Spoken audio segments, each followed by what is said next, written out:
Ethnologues et anthropologues ont longuement travaillé sur le folklore narratif des Alpes valdôtaines. Ces anciennes émissions de la RAI le témoignent. Pour illustrer ce grand format, nous vous proposons quelques images tirées de légendes de la Val-Tournanche et les légendes d'antan vues par les jeunes d'Ayas. Plusieurs légendes sont reliées à Saint-Théodule et une des plus fameuses qui le voit dans l'iconographie, soit en Vallée d'Aoste qu'en Suisse, le voit accompagné du diable et d'une cloche. Le Centre d'études franco-provençales René Villien de Saint-Nicolas, pour sa conférence annuelle, a décidé de s'interroger sur le thème des narrations traditionnelles. Contes, contes pour rire, contes qui font peur, légendes qui expliquent l'origine de certaines choses. Ça peut être un ensemble de pratiques autour de la narration et de la transmission donc de ces récits d'une génération à l'autre. La présidente du centre a parlé lors de son discours introductif d'un moment de confrontation très large. Les spécialistes de la littérature de l'arc alpin ont croisé leur regard avec celui des chercheurs s'intéressant à d'autres régions de montagne, les Apennins, les sommets de la Corse et de l'Himalaya ou les terres de Sibérie. Le sujet est très vaste, mais les consonances sont nombreuses.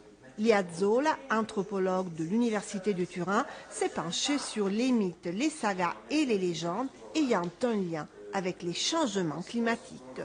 Nel mio intervento io parlo proprio delle assonanze con la Siberia orientale, che è la zona dove io faccio ricerca, ed è interessante vedere come alcuni temi, quindi non solo relativi ad esempio ai laghi, perché esistono anche leggende sui laghi in queste zone, ma anche dal perché questi laghi vengono formati nelle leggende e sono molto simili ai motivi nostri che ci sono nelle nostre Alpi.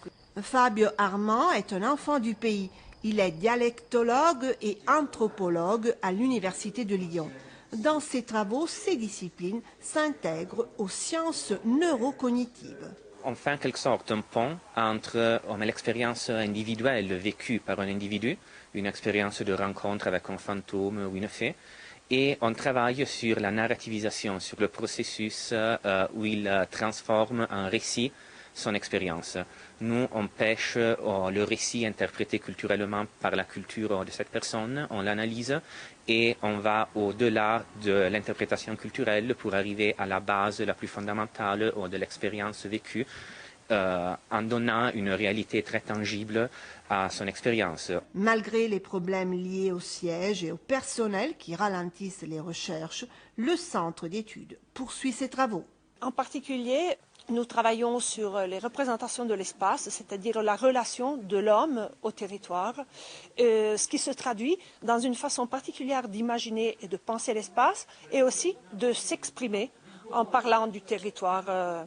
Et dans le cas d'une langue fortement territorialisée comme le franco-provençal, qui est vraiment issu de ce territoire, il y a une adéquation très haute entre l'expression de la langue et l'imaginaire autour du territoire. È stata inaugurata ieri pomeriggio